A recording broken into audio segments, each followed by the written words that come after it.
Thank you for joining us today. We have an amazing event for you and how to start a family office. We're all really excited to learn from our expert, Bridget Kilroy, from the Global 51, and we'll have her up here in just a second. I'm going to bring Hall up to get our event introduced, but in the meantime, I just want to remind everybody in the audience, if you do have a question, you can go ahead and put that in our chat box. It's open for you, and we'll get to your questions when we can. Also, please don't forget to answer the polls at the end of our pitches today. With that, I'm going to let Hall take it away.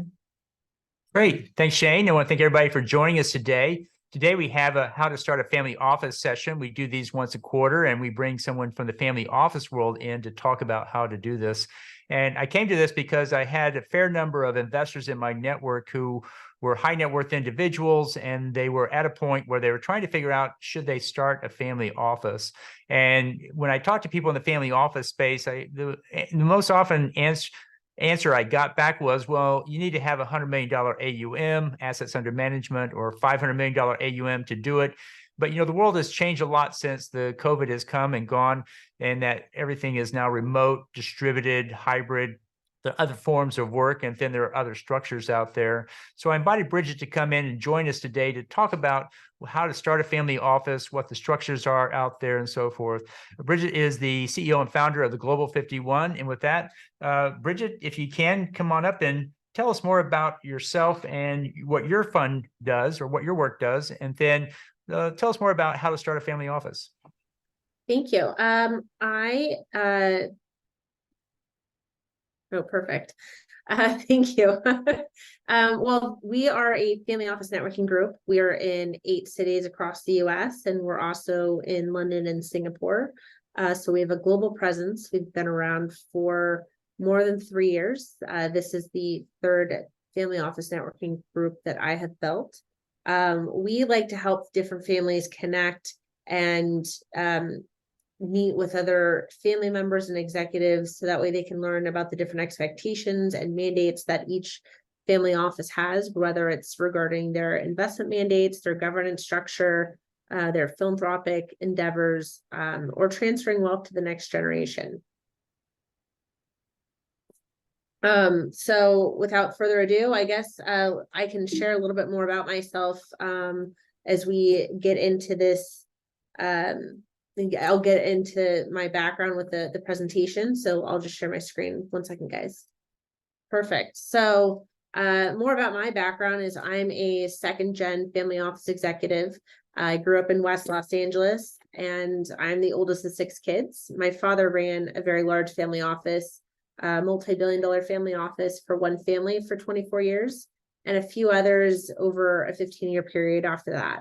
And I have also worked with helping different family businesses and wealth creators of all sizes, helping them transition their wealth, establish their family office, and acting as the quarterback, connecting them with other service providers and their peers to help cross-pollinate different opportunities. And I also have a 15-year-old son that I've been guiding to become a great community leader and a steward of our own family. So before I get started, I kind of wanted to take a poll from the room. So if other people I just want to know who's here. How many of you guys are actively managing your family office? Well, anyways, I think that was a trick question because I think most of you may be managing a family office and you don't even realize it. So, anyways, so when we get along here, some of the most common goals that we think of when we're creating a family office is we think of transferring wealth. People spend so much time creating and generating wealth, whether you're a 1st generation, a 2nd generation, 3rd, 4th, or 5th. I believe that each generation has to act like it's the 1st generation and create something, some sort of disruptor or innovation, whether it's through investing in assets, building a new business. In order to really continue on from one generation to the next, you have to really truly be a wealth creator at each generation. So most times we think of when we have a family office is that you want to minimize your tax liability. You want to create an effective wealth transfer for your family or your philanthropic goals. You want to preserve your family legacy, including your assets or any family business. You want to create your family values and goals. And finally, like, you just want to ensure that you have a good quality of life, which includes living a life of passion and having a good work ethic and living a life of gratitude. I know, like, you know, for the most part, my expertise is mainly helping the next generation and preparing people for wealth transfers. But I do want to say that at any stage of your journey of having some significant assets, you can always be philanthropic or getting your kids involved in being philanthropic. I remember my dad shared a story with me when he was working with a family, and there was this 8-year-old little girl that we'll call Susie. And she was asked by her grandfather where she should donate money since she was on the junior gifting committee. And this was a small amount of money, but in addition to money, this 8-year-old also had to donate her time at whatever organization that she was going to spend her time, spend the dollars donating. And she decided to do a children's orphanage.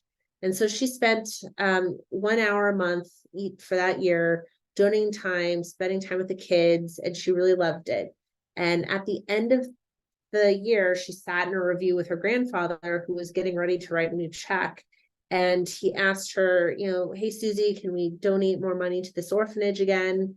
And the little girl looked at her grandfather and said, no, I don't want to do that again. And he was shocked because he asked her, you know, and just, he was just shocked and asked her, like, you know, what do you mean? I thought you liked working there and you really like connected and bonded with the kids. And she told him, like, you know, that the organization never thanked her for her gift or her time. And Susie learned, you know, her self-worth. And, you know, that's just an example of gratitude being learned in a different way. And it's important to know that even if you may have, you know, $15 million or $20 million or $30 million, you know, it's always good to teach your kids about being philanthropic and giving back to people. So some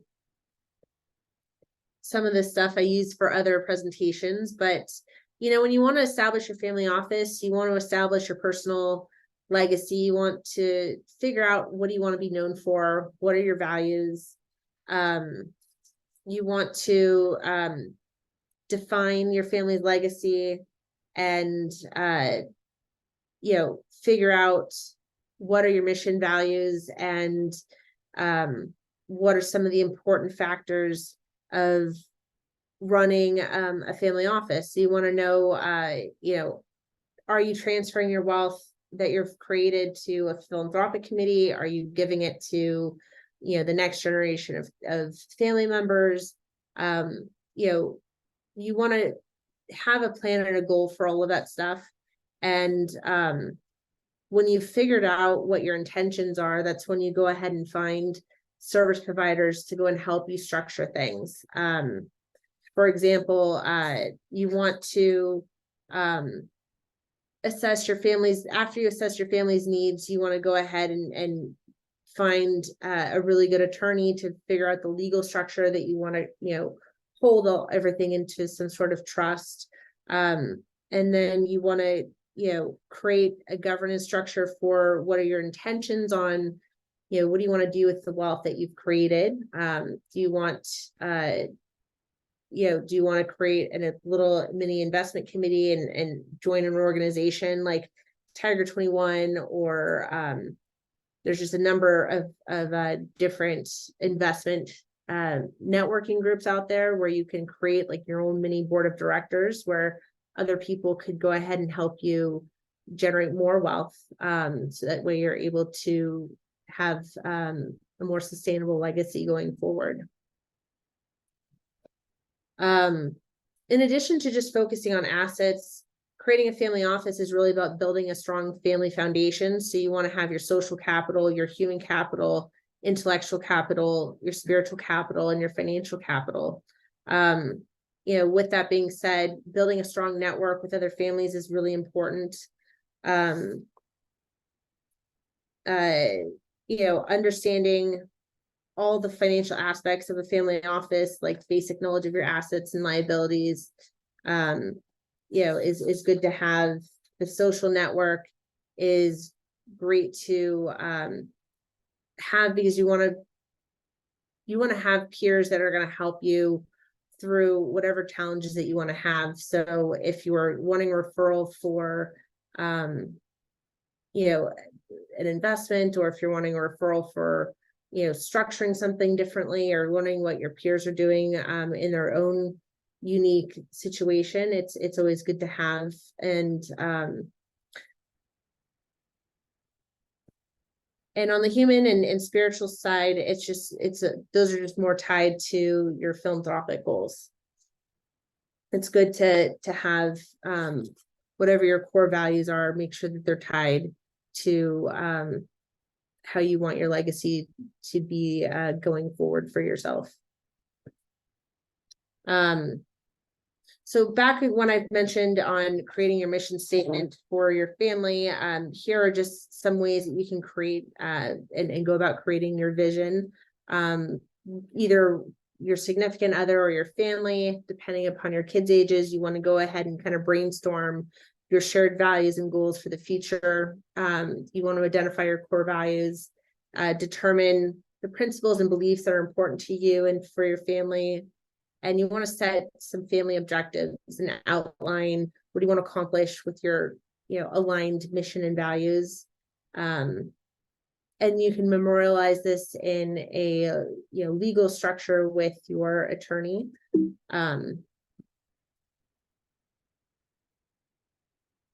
Once you have your family office set, if that's something that you want to do, by the way, you can have a virtual family office, you can join a multi-family office, you can create your own mini family office structure as well. You know, you want to be able to make sure that you're holding family meetings on a regular basis. I would say if you're establishing one, you probably want to meet every other month until you've structured it, and then you want to maybe meet once a quarter. And once you've gotten things to where you've fine-tuned it a bit, which, by the way, there's no like right or wrong for how long you should spend, but you should definitely take your time. Some families have, you know, perfected their family office over a 14-year period. Other people have gotten it done in relatively quick 1 to 3 years.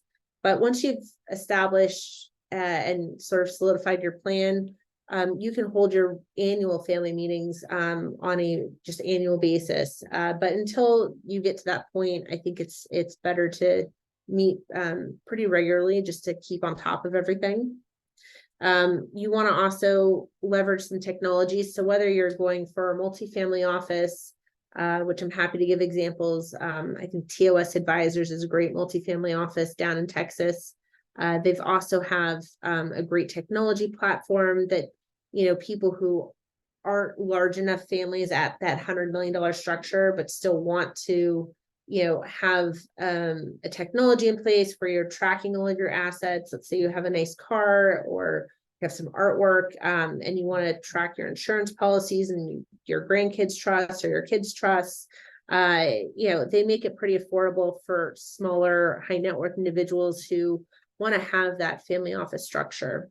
But either way, you want to have technology so that way you have one main spot to where you can log in for your brokerage accounts and your alternative assets and your family business stuff and some real estate holdings. It's better for you and your loved ones to just have everything all in one place. And then at the end of the day, just communicating effectively with your loved ones and your team of advisors that you'll have had to find and talk with. So your accountants, and a estate planning attorney, or just a general corporate attorney is a good person to be like that point person for you.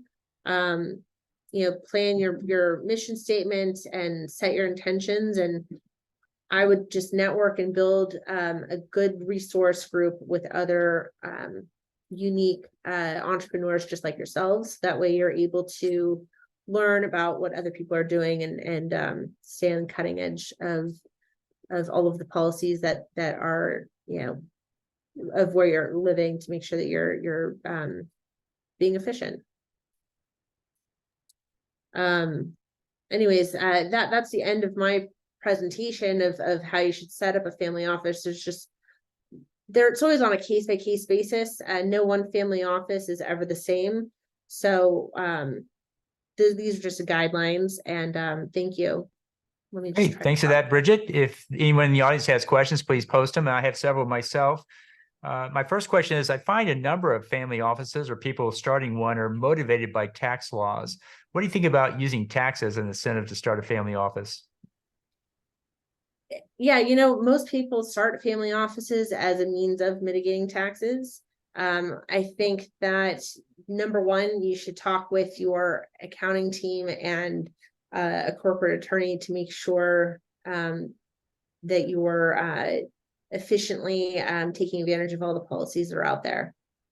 Great. First question comes from Andrew in the audience. Are there economies of scale that come with the family office? So Andrew, how would you rephrase that? When you say economies of scale, what are you thinking? That multiple families come together to create a multiple family office creates economies of scale? Or, okay, Yes, a multifamily office structure. What do you think about that? So an asset size.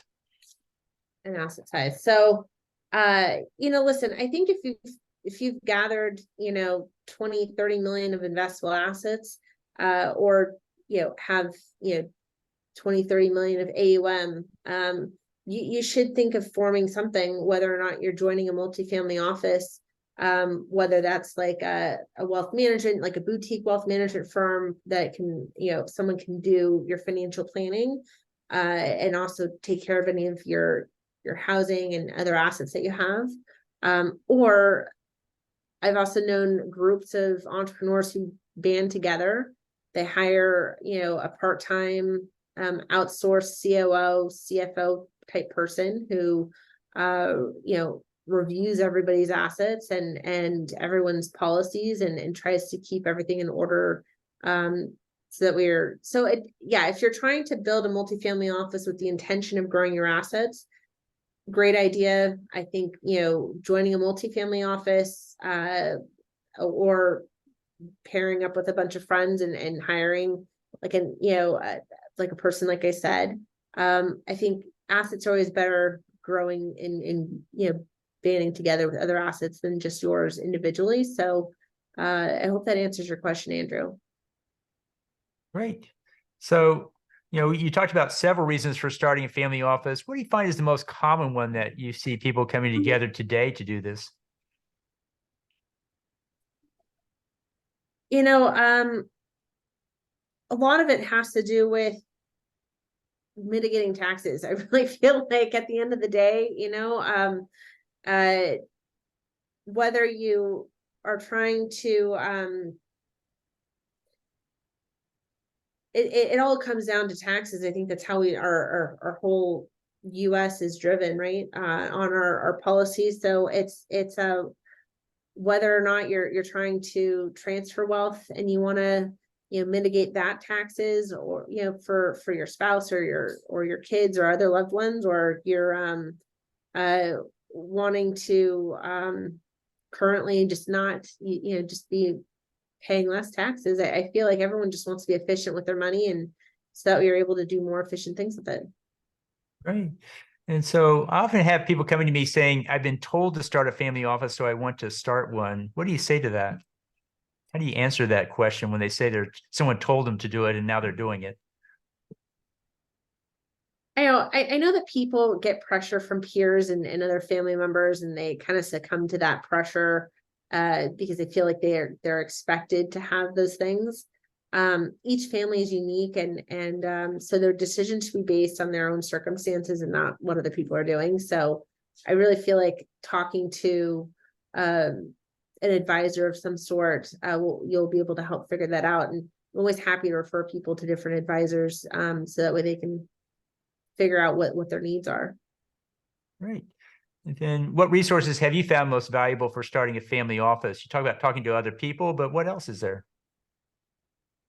Yeah, I really find having a peer group is the best form of having a peer group. I think is just very important for families to try to talk to other people first. I think the more that they try to talk to other people and participate in educational things, the more that they'll be able to learn about what they want to do for themselves. talking to a service provider right away. If you trust the person, you'll probably get a good answer. If you don't trust the person, I feel like people just try to pigeonhole other people into selling a product that that might not be needed for that person. So I do think by learning from peer groups is the best way. And I do see someone asked a question if I'm going to be in Austin in the near future. We're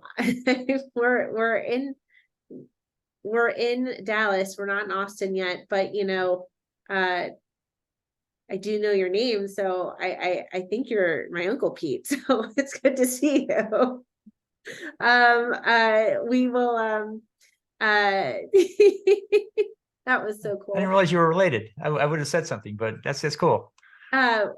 He's my brother's godfather. So but a great guy. Well, would you start a family office here, operation in Austin, just for that? I also have some people that I can put you in touch with that do great groups out there. Okay. I would love to be out there, but maybe when Grayson's 18 and I have more freedom. So we'll see. Great. Next question is, are there references that have examples of effective vision, core value, objectives, etc.? What kind of resources do you find for that? So I have a couple things. I'm more than happy to email you. Some informational booklets that people have passed along to me that I find really important. Or I can send them to Hall, and Hall, you can send it out to people in the thank you note, but there's a lot of great groups that I would be able to recommend. Okay, great. And then Pete says, you bet, and you should. No, that's great. So one of the things we were talking about before we kicked off, and we're getting near the end of our time, we have some other presenters here, is how do you structure a family office? If you wanted to have a formal family office, it's one way. If you wanted to have an informal or something that's not exactly a family office, what are the other options out there? I think you've nailed it. I mean, there's a virtual family office, which is, I do like that group I mentioned, TOS Advisors is a good kind of like virtual type family office. There's wealth management firms that, I would shy away from, I would just do small boutique wealth management firms to where you have a relationship with somebody, they know you, they're looking after you. And you can also just, if you are a person who is, wanting to take charge of your own kind of destiny for your family office, joining groups like Tiger 21 is probably a great option for some people. They are relationship based, and I think each area depends upon the program director. But there are other groups besides Tiger 21. I just mentioned it just because you kind of want to be having your own board of personal directors is like a YPO thing. It's like a Vistage thing. Like there's tons of groups out there. And, for people who are entrepreneurial and smaller in sizes, those groups tend to be really great for people to bounce ideas off with other peers. Great. One other question, if someone says, yeah, I've decided to go ahead and do this, what's the first few steps they should actually take in going down that path? Is it contacting an attorney? Is it filing an LLC? What do you think are the first key steps to do once you said, I've figured it out, yes, I do need a family office? Find a trusted advisor or project manager who can help introduce you to different people so that way you can talk. And it's really about talking and learning as much as you can. So if you think you've decided you want to have a family office, I think talking to a right advisor and working with them to meet with different service providers, I think is a good step. Even if you like your accountant and lawyer, and I know I said go to your accountant and lawyer, I do think that going to your peers first and learning more is probably the first step you should be doing. How much does it cost to start a family office if you were to take the lightest version available today? What do you think the ballpark cost is? I don't know what the lightest cost of it would be. You know, I'd want to say that everyone is different. So lightest cost, I would say, is having, there's a software out there called Copia Well Studios, or, you know, there's just I think you need to have a technology platform. You need to have a dashboard where you can connect to your brokerage accounts, that you could, you know, there's companies that are really, really inexpensive, like Arch or Canoe, which work in tangent with sort of like a dashboard company, and they can pull all of those, like, you know, if you're an angel investor or a qualified, you know, purchaser, you know, there's different types that, you know, those types of companies can extract your, you know, all of your alternative investments that are usually a manual entry for any one person. So I do think that, so the long-winded version is that it may cost, you know, $30,000, may cost $50,000. I think no matter what, you need technology. And I know that there's a lot of technology platforms that could be good for a nimble family size, which could start out with, you know, $1,500 a month. You know, but you need something that's gonna work for you. And you know, if those are a little bit too pricey and you can't justify the amount, I would say, you know, if you're making any sort of like returns on your investments, and you can make this into like a business entity, and you can expense it and talk, you know, again, talk with other service providers that you know more about legal structures and tax policies. But I think a lot of it can be written off. But I you know, and yeah, I would say it's at the very least price. It's wrapped around like a technology of some sort. Okay, no, it's great advice. We're at the end of our session now. If you can hang on, Bridget, and give us some feedback. We have a couple of people that will present what they're doing today, and looking forward to your feedback out there. If you have the opportunity to put some of those platforms into the chat box for everybody to look at, you know, the names we didn't quite catch, that would be helpful too. And then later we'll capture them and mail them out with the slides if we can.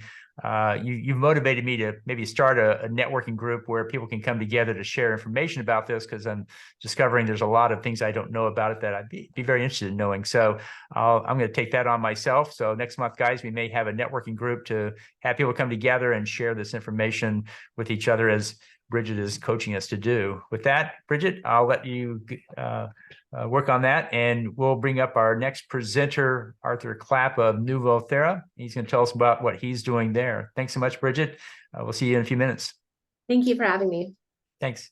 The next up is Art Clapp. If Art can come up to the stage, we'll have him talk about what he's doing. Those in the audience, if you have questions, put them in the chat box, and maybe Bridget can help me ask some of these questions to Art as well. Art, are you ready to go? Yeah, I sure am. Thank you, Hall, for having me today. Let me see if I can pull up my presentation. Okay, so my name is Art Clapp. I'm the CEO of NuvoThera, and we make over-the-counter products to treat skin diseases.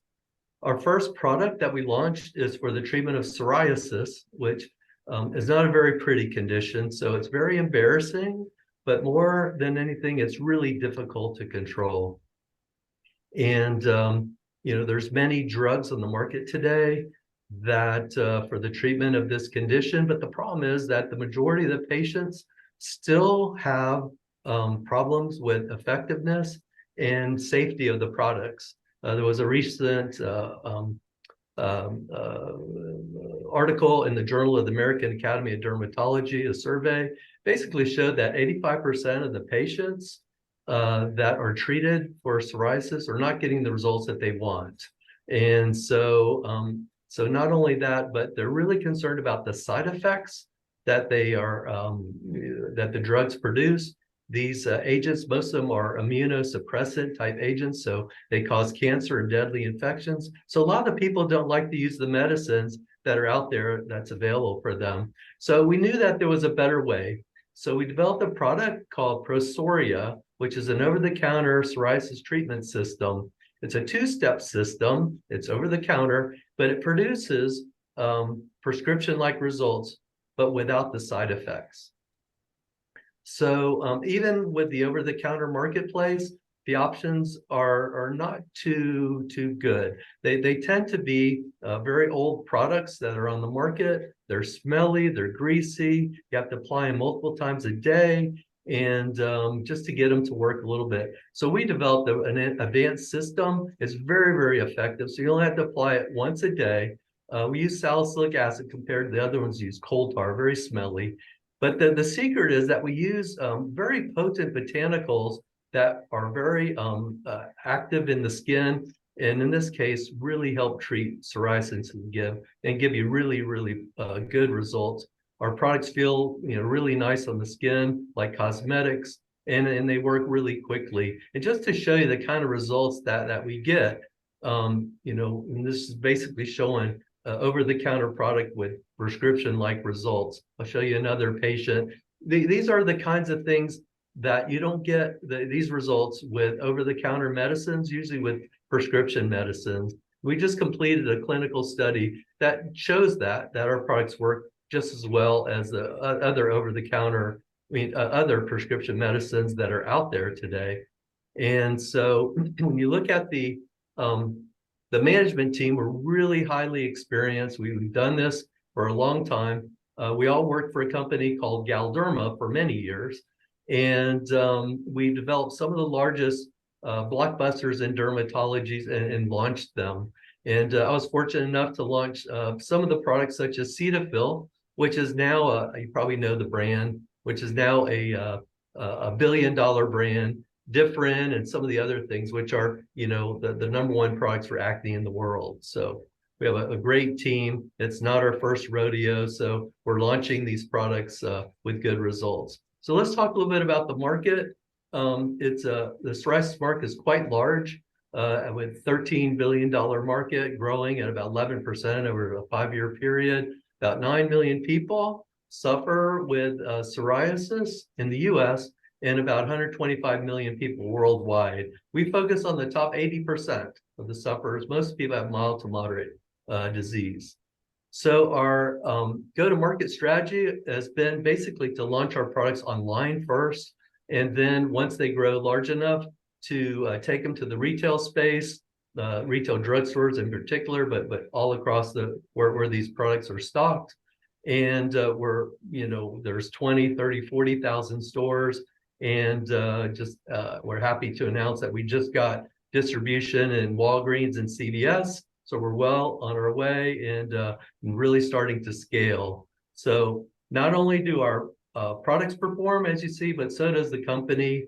In the first few years launching the product on the internet, we were doubling our sales, and now we got into Walgreens, expanding quickly and scaling. In fact, in the first couple of months at Walgreens, we became the top selling psoriasis treatment.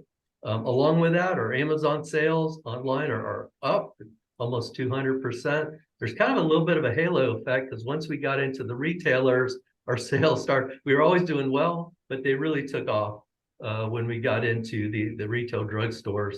And to continue this rapid growth, we have a great pipeline of products that we developed, 6 products in the dermatology space in the largest markets. And just to show you a little bit about our pipeline, we'll be launching 1 to 2 products a year. Our initial product, our beachfront product, basically is the Prosoria for the treatment of psoriasis. But our follow-on products we have an anti-inflammatory moisturizer, the first in its class, kind of the Cetaphil market, which is in a multi-billion-dollar market, an eczema, wart, acne treatment, rosacea, the most common, largest products in dermatology. Toenail fungus, 1 out of 5 people have a toenail fungus. So, and we're currently in the process of discussing to get distribution in the rest of the world, and talking to partners in the EU, South America, and Asia. So here's the next product we'll be launching, hopefully by the end of next year. And just kind of show the kind of results that we can get, the skills that we have, that we really use ingredients that can really boost the effects of results. This woman had moderate acne. And in 2 months, you can see the results. And you can notice the kind of the smile on her face. This is what we typically see. And so we bring smiles to our patients' faces and improve their quality of life. And so what's been driving our business, we have a consumer approach in basically digital marketing that targets the diseases that we're promoting to, full 360 degrees, and become experts in digital marketing. But what we're really doing that exceeds what our competitors do, we're the only company that promotes to the dermatologist. You know, when we launched Cetaphil many years ago, most of the sales came from the dermatologist where we promoted it. And so we're doing the same thing, the same, playbook, promoting, detailing, going to medical meetings, sampling, couponing, so on and so forth to the patient. So we're well on our way with that, doing really well. So in terms of our capital raise, we're seeking 1 million in a convertible note, and that's to continue with the launch of our in the drugstore. The terms are really good: 5% interest, attractive 35% discount, a $10 million cap. And with this round, we've been really successful with many of the Texas investors, and we're about halfway, well, actually a little bit more than halfway in terms of raising this round. Looking at intellectual property, we have 2 issued patents, one in 2020 and another one this year. And we're also starting to talk to some of the potential acquirers, as they're very interested in products like this that have a lot of potential over a long period of time, where they lose patents on their prescription products or consumer products. Our last slide here, our exit strategy is to exit in 3 to 5 years, and typical, our comparables, exit multiples of 3 to 4 times. And so that's where we are with the company, with very fast growth and accelerating with the getting into the retail space is where we want to be. So if you have any questions, let us know. So we have a few questions that just came in, Art, and Bridget, if you have any, let us know. The first question is FDA approvals. Where are you with FDA?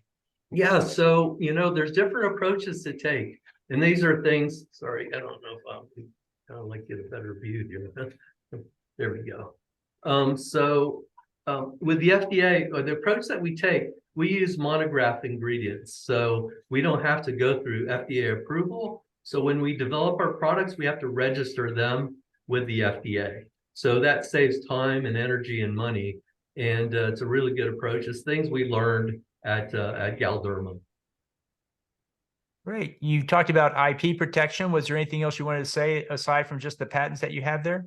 Yeah, so there's a lot of things other than patents to protect our products, with know-how and trade secrets that we just don't, talk about.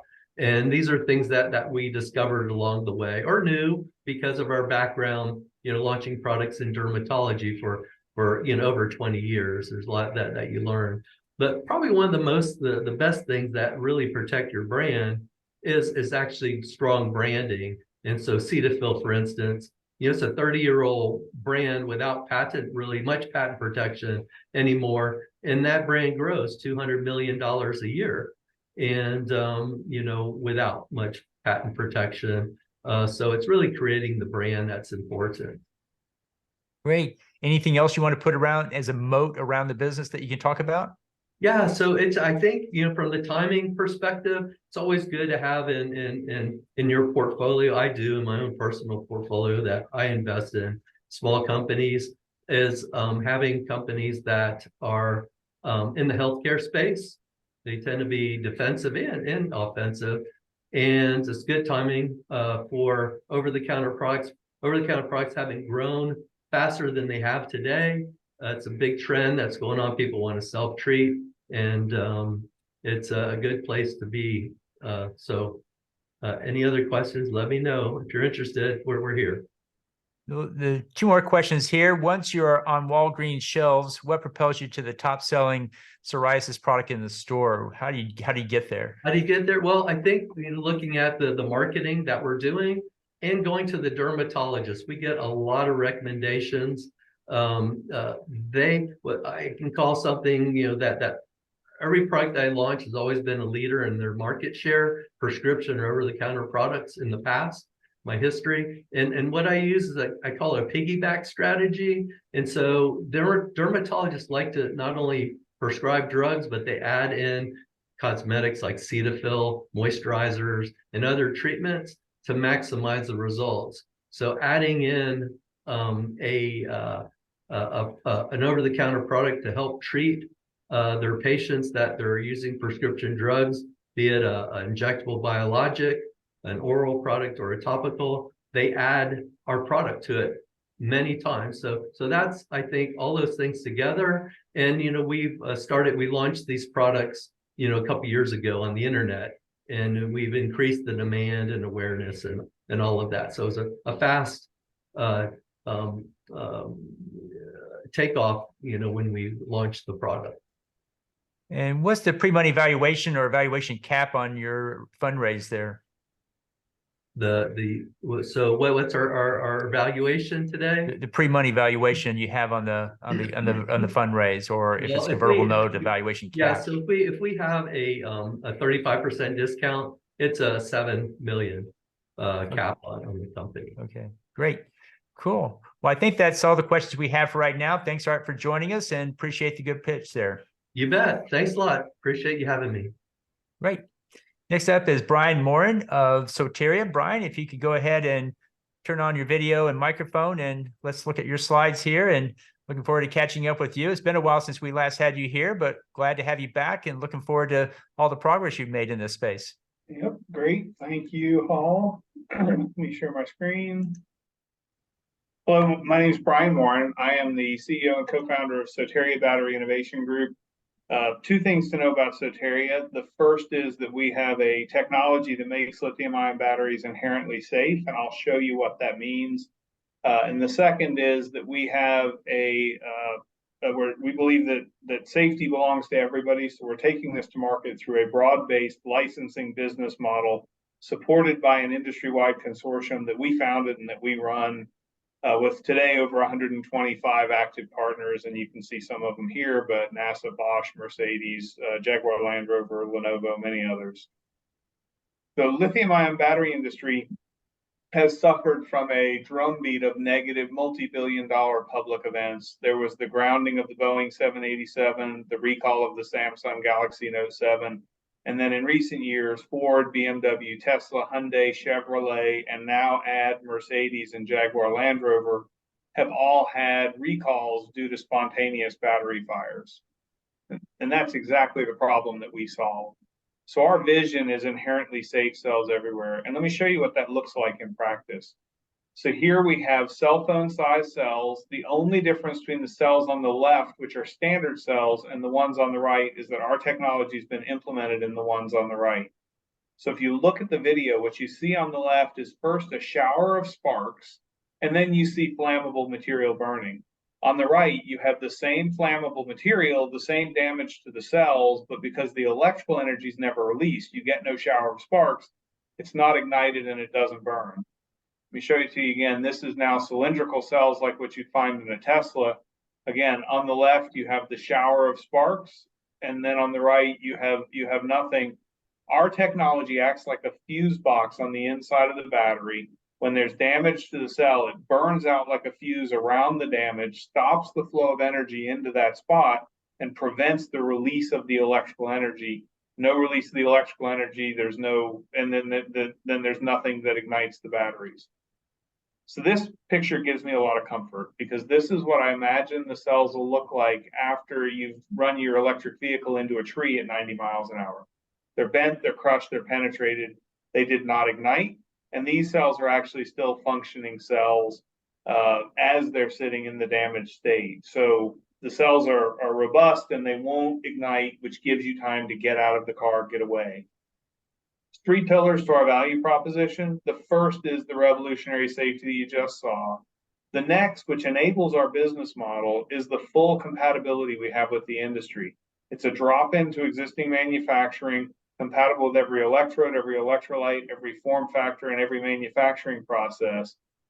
We get to what we do by taking metal out of the batteries. There's a natural weight reduction, a natural reduction in cost, and also a lower environmental impact.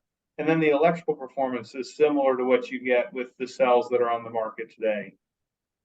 The last pillar is the industry support that comes from our Open Innovation Consortium. Think of it as the Microsoft IBM model of taking the PC to market, where now we're asking our consortium members to develop the printers and chips and disk drives and software that'll make the whole ecosystem work. In our case, it's the equipment and the materials and the cells and the devices. And because they're the ones developing them and taking them to market, we now set up a broad and robust supply chain that's acceptable to the automotive industry, as well as the battery industry. So this is our consortium spread throughout the supply chain. If you look at the left, you see the large equipment and material manufacturers. In the middle are about 30 cell builders that are building our technology into their batteries. Those batteries will then be taken to market in the devices that are sold by the consortium members on the right. Within the consortium, we have about 100 projects going on at any given time, and each project usually involves multiple consortium members. There's a lot of work that's going on that's being supported by our consortium members, not paid for by us. So I'm going to tell you about several things, but I want to run a thread through them first. So the first is our technology, which we license out directly.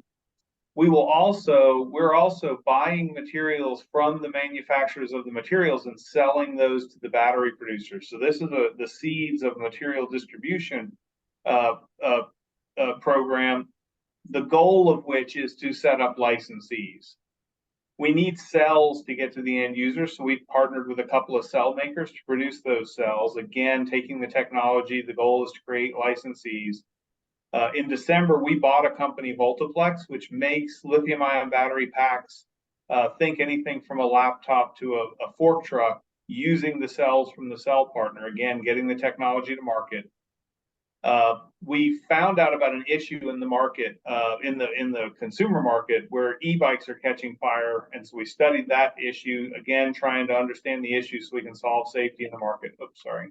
And then the last one, understanding these fires, led us to a new category. So you can see everything here is to deliver safety to the market and grow our licensing business, but we've got a lot of fingers out there because of the consortium. So first, before I go through those, have a look at our financial progress. We're growing at about 45% a year over the last 4 years. This year, it's going to be more like 65%. So our growth is accelerating. 3 real sources of revenue right now. Our memberships are about $800,000. Cells and pack sales, again, about $800,000. And then our royalty, license and royalty revenue is $300,000 or $250,000 this year. The big revenue in the long run will come from the licensing and royalties, and that's where the real profit comes from as well. So now looking at these one by one, we found some very fine material manufacturers, qualified the materials, and have been selling those as samples to battery manufacturers. They've asked us to step in and just be the supplier through a distribution business model. So we've done that.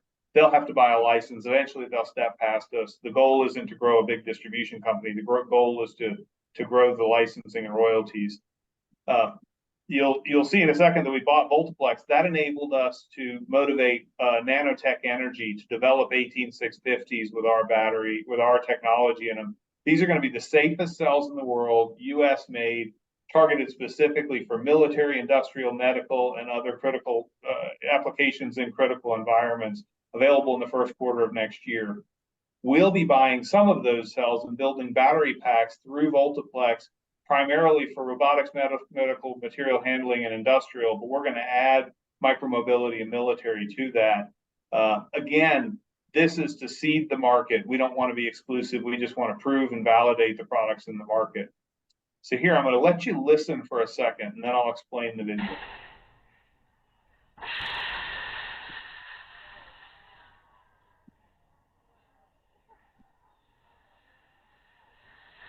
Poor lady's just enjoying her coffee,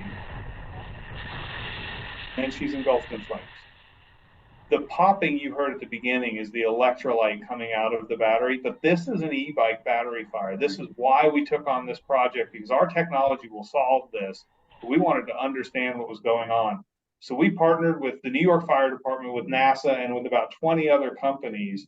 We've disassembled about 20 e-bike battery packs, and we have a thorough understanding of what the issues are. We're going to issue a list of best practices, and then we're also going to come out with a line of battery packs that are built according to those best practices. The goal is to fix 100% of the market and capture 5%. 5% will take our revenue to probably 30 or $40 million. And this will also establish us as a credible source for safety in the industry. So the popping you heard was the cells venting, and that can happen between 3 and 15 minutes before they catch on fire. When they vent, a smoke detector won't detect it, but they are releasing hydrogen and CO2. So we just patented a lithium-ion battery fire alarm system based on sensors of hydrogen and CO2, and you can see in the graphs on the right that as soon as it catches fire, you get an immediate spike, especially in hydrogen. It's very quick. This is what it's going to look like. And if you look at the one on the right, it plugs into the wall, and then you plug your charger into it. When it detects hydrogen, it's going to shut off the electricity to your charger and have a reasonable chance of preventing that fire from ever happening. Nothing like this exists on the market today. We're working with top-notch manufacturers, and we'll have it on the market in the fourth quarter of next year.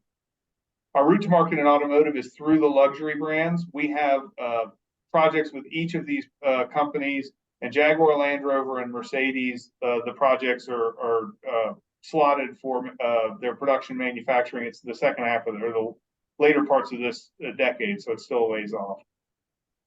Our management team, I describe us as humble, kind, and reliable, and this is how we chose the leadership team. The leadership team is myself and the three ladies on the top, because that's how we want to be perceived by the industry. But you can see we also have a deep bench with Elliot, John Lee, and Jurgen, and myself. This is our Series B. We're raising a total of $12 million.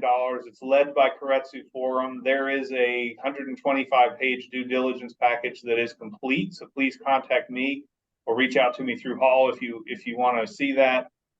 They've put in about $3 million so far. Jaguar Land Rover is committed to $1 million. Nanotech Energy is committed to $500,000.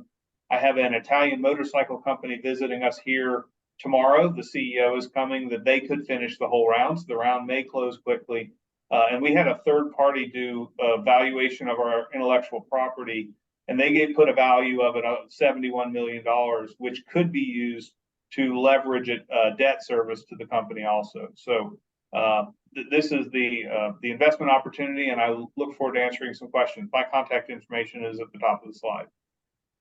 Great. Thanks, Brian. Great presentation. You can go back to the slide where you showed the battery originally exploding. Can you walk us through exactly what is happening on that slide? It kind of went by pretty quick. I saw something blow up or burn, but I didn't quite know what was happening inside it. Sure. So I'll start with the popping that is happening when I start the video has probably been going on for 5 or 10 minutes. When a battery self-ignites, what happens is you'll have some kind of a short circuit or on the inside that'll slowly generate heat. Once it gets to a certain temperature, then other reactions start to happen and the heating starts to accelerate. That evaporates the electrolyte, which creates pressure. And that pressure, the packs or the battery packaging is designed to burst when the pressure gets to a certain point. That's the popping you hear, and that's the event that our detector will detect. And so now let me start it and let you see it. Then later you see the cloud of smoke. Later you see the cloud of smoke. When the cloud of smoke happens, what's happened there is that the whole package is, and then the flames, you've got this collection of hydrogen and other combustible gases that then finally get ignited and you get an explosion.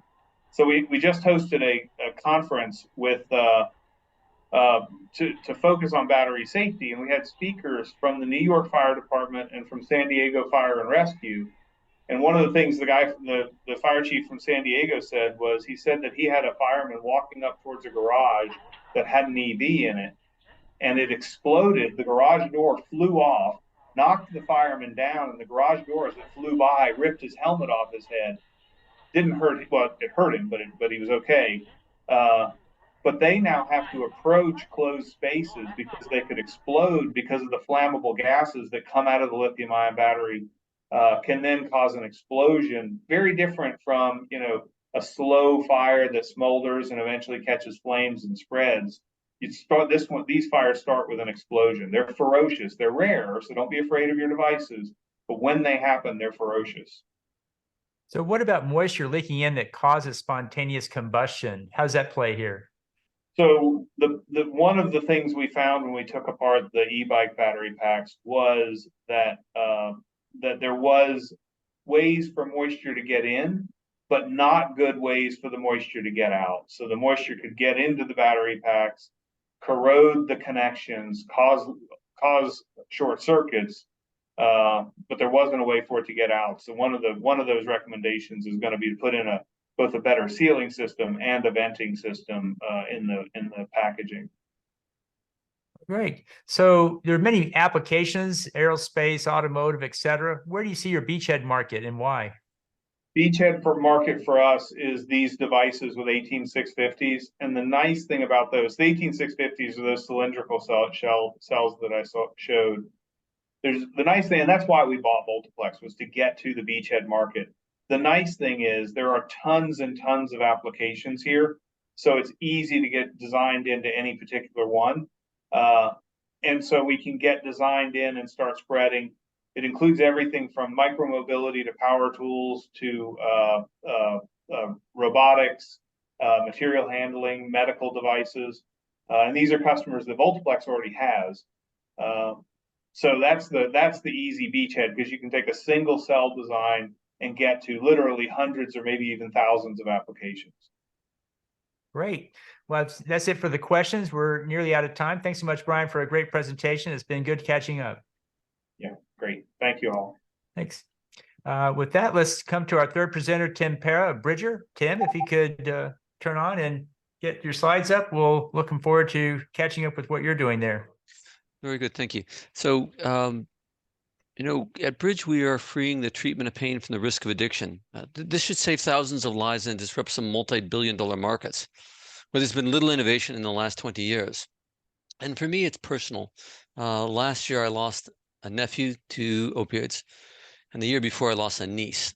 So it affects a lot of people. It's a serious issue. I think what Bridge then is doing is to tackle a root cause of the opioid crisis, and that really is to provide safe pain relief.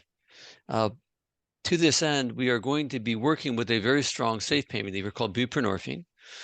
We're going to solve its chief problem, which is delivery. We're going to make it easy to deliver. We start in addiction, extend into pain, and then we innovate in this space, in the delivery, combination, and use of proven therapies. This should help millions of patients. So the problem, of course, is that all of our strong pain relievers, every single one of them, is an opioid, which carries the risk with it of addiction, overdose, and death, which has cost the lives of 1 million Americans since the years 2000. Most of these victims didn't start off trying to get high. They start off looking for pain relief, but their meds let them down. The solution is to work with a drug called buprenorphine. Buprenorphine, or simply Bup, is a partial acting or partial agonist opioid. It behaves the same way as other opioids for pain. So it's a strong pain reliever. Yet it blocks reward. It blocks getting high. It blocks chemical stimulation of the reward center. And it counteracts depression. So whereas opioids are both mental and physical depressants, for most people, buprenorphine acts like a mild stimulant, sort of like the same effect as a chocolate bar or a glass of tea or weak coffee. While it is a strong, safe analgesic or pain reliever, it does have shortcomings. It's in a class of drugs which, because of first pass effect, can't be swallowed. Probably the most well-known example is nitroglycerin for the heart. Nobody swallows nitroglycerin pills, and the reason being is that they will get metabolized. The digestive system will break them down. They're not dangerous, they just don't do anything. So the way that you get into the body is through the lining of the mouth. And So this is usually under the tongue, sublingual, or on the inside of the cheek. The delivery is slow. Current versions take about 10 minutes. And FDA has warned of dental problems that result from long-term use of the drug. The dosing is wrong for its indication. The only strong version of the drug is indicated or FDA approved for addiction, so it's commonly used off-label for pain, while the only pain versions are far too weak to be effective in many cases. Access is poor, especially in rural counties and inner cities, and it's relatively expensive, especially the branded drug Suboxone. So we improve upon buprenorphine in the first instance by delivering it quickly. We're using a freeze-dried gelatin called Zydus. You may know this in Claritin Ready tabs, more recently in Nurtec or Zyprexa. So like any sort of deep freeze-dried food, when it touches water or saliva, it reconstitutes. In this case, it turns into warm Jello, which, if you've ever been in a cafeteria, is pretty much, turns into a liquid. You can absorb that very quickly through the lining of the mouth. Delivery drops 99-fold to 3 seconds from 10 minutes. We look for a full range of dosing from very weak to very strong to treat a wide range of pain and addiction. Look to make this readily available. This is not just distribution. This is also getting insurance coverage for it, which is crucial to patient and provider acceptance. And we can price competitively. The unit cost of this drug is 1/6 that, 18% of the cost of the branded drug Suboxone, allowing us to offer a better product at a cheaper price. If we look at Bridge as a business, we are a Delaware C Corp. Our strategy is to upgrade proven therapies. So this is far faster, cheaper, and less risky than trying to bring a new drug to market. Also, adoption by physicians is much faster, so about 3 to 6 months as opposed to 2 years for a new drug.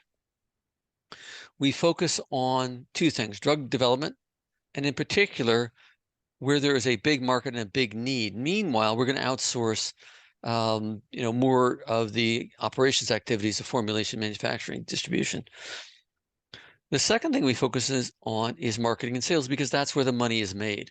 We will start in addiction, where treatment is concentrated in Appalachia. I mean, it's throughout the country, but it's concentrated in Appalachia. And then we will expand nationally for pain. So the markets we're attacking, I said, are big, about $40 billion. That's split between addiction or opioid use disorder, where we compete against methadone and worse deliveries of buprenorphine.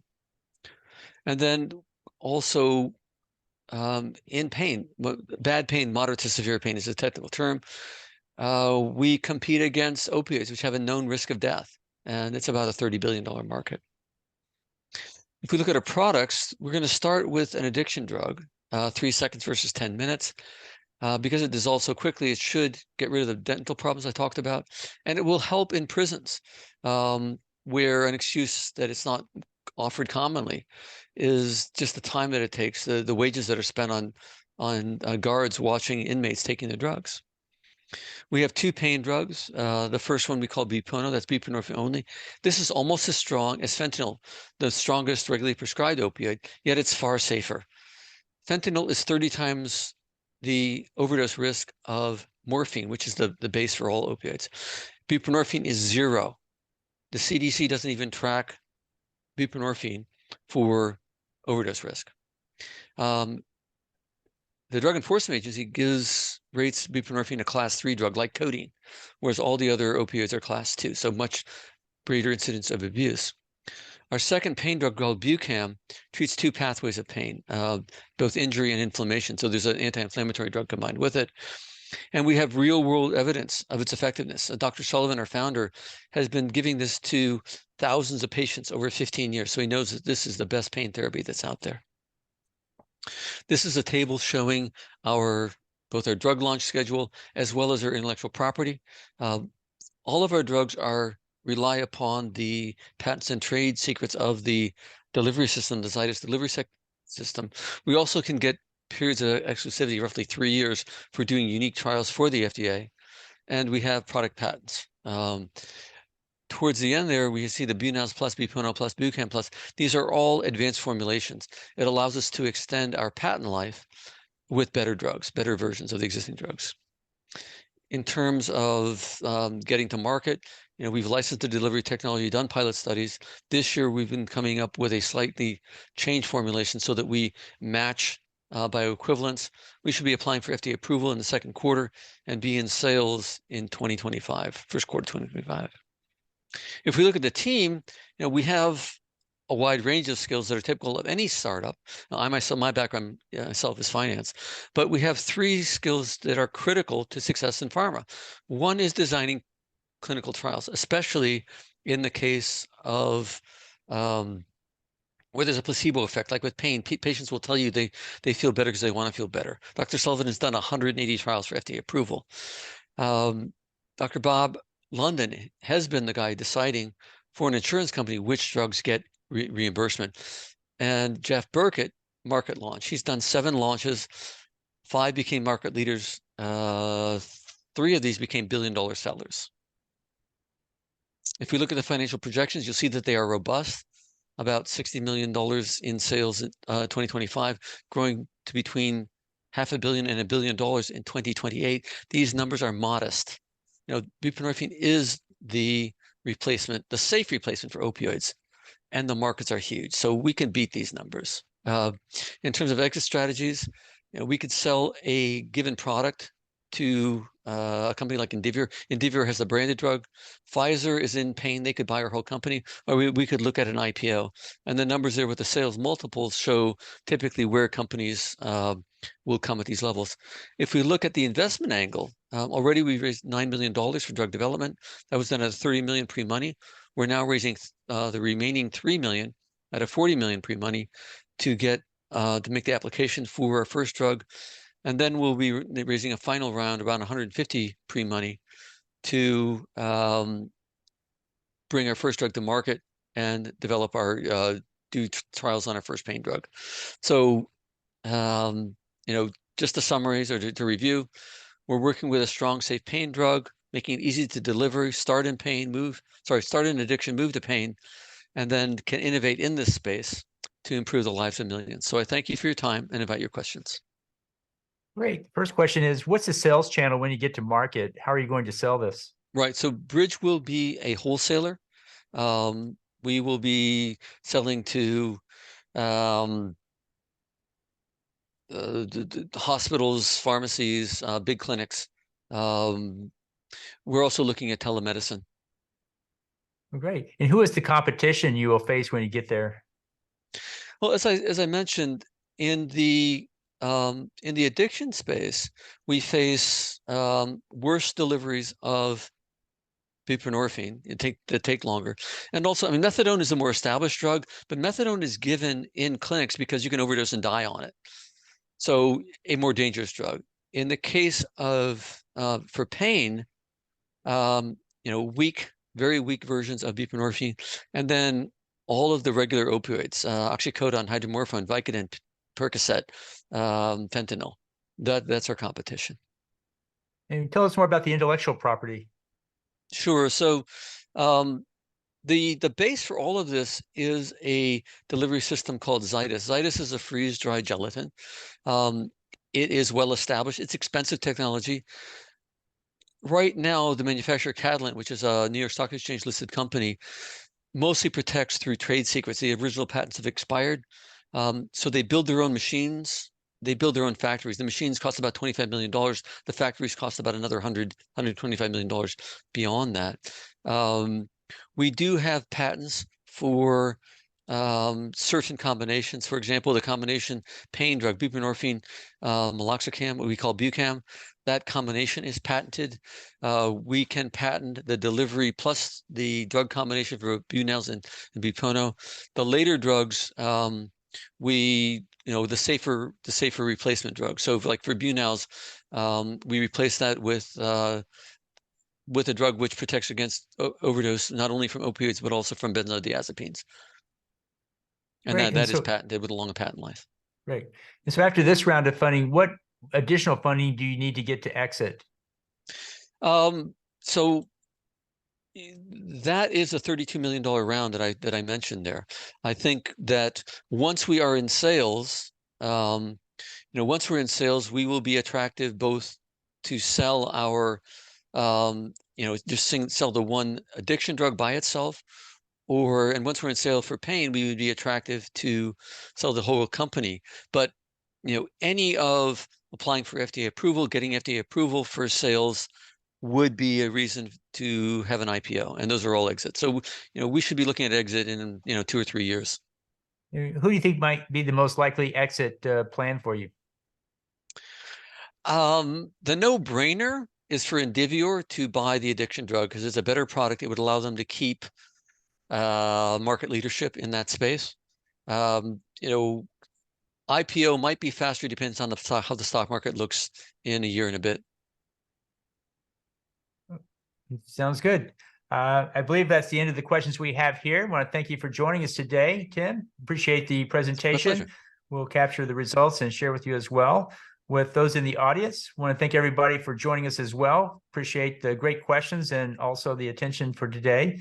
And finally, I want to thank Bridget Kilroy for a great presentation on how to start a family office. I think she's motivated me to set up a peer-to-peer group for sharing information among those who want to do so, because I come across quite a few people who do. And so we might invite Bridget back, if you can, to join us for a follow-up session. With that, we'll go and wrap it up for today. I want to thank everybody for joining us, and we'll go and close it out and see you guys next time. Thanks so much. Cheers. Thank you.